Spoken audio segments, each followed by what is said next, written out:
পথের সঞ্চয়। নিস্তব্ধ নীরব কর্মর দ্বারা যে অভাবনীয় মহাযজ্ঞ সম্পাদিত হইতে পারে তাহার প্রমাণ তোমরা দেখাইবে। এই প্রত্যাশায় আমি দিন গণিতেছি।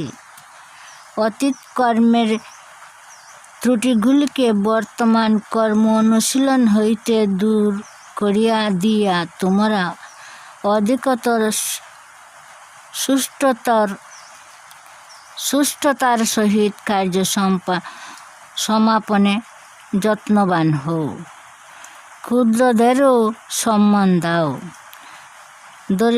দরিদ্রদিগকেও দূরে তাকিতে দিও না।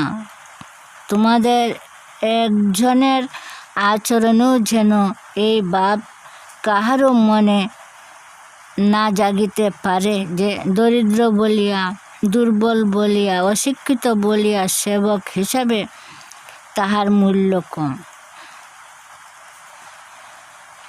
যাহাকে অন্তরে স্নেহ, শ্রদ্ধা, বিশ্বাস দিয়া মূল্য দেবে, সে আপনি মূল্যবান হইয়া উঠিবে। তোমরা সাধারণ কর্মীদিগকে অসাধারণ কর্ম করিবার সুযোগ দিও। কেহ যেন অনাদৃত, অনাহুত, অবাঞ্ছিত না থাকে। প্রেমের বলে যাহা হয়, রক্তচক্ষুর উদ্যত শাসনে তাহা হয় না। প্রেমের বলে তোমরা প্রত্যেকটি ব্যক্তিকে কাজের কাজী হইতে বাধ্য করো। কেবল আদেশ, কেবল কর্তৃত্ব, কেবল আত্মকেন্দ্রীয় উদ্যত এবং সকলকে আগ্রহকারী রুদ্র মনোভাব দিয়া কেহ কাহারও সহযোগ আদায় করিতে পারে না।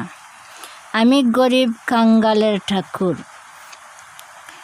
অনাথ পতিতের ঠাকুর, দীন দুঃখীর ঠাকুর। আমার কাজ এই গরিব কাঙ্গাল, অনাথ পতিত, দীন দুঃখীর বুঝবিক্রমেই হইবে। ইহাদেরে তোমরা ঘৃণা করিও না।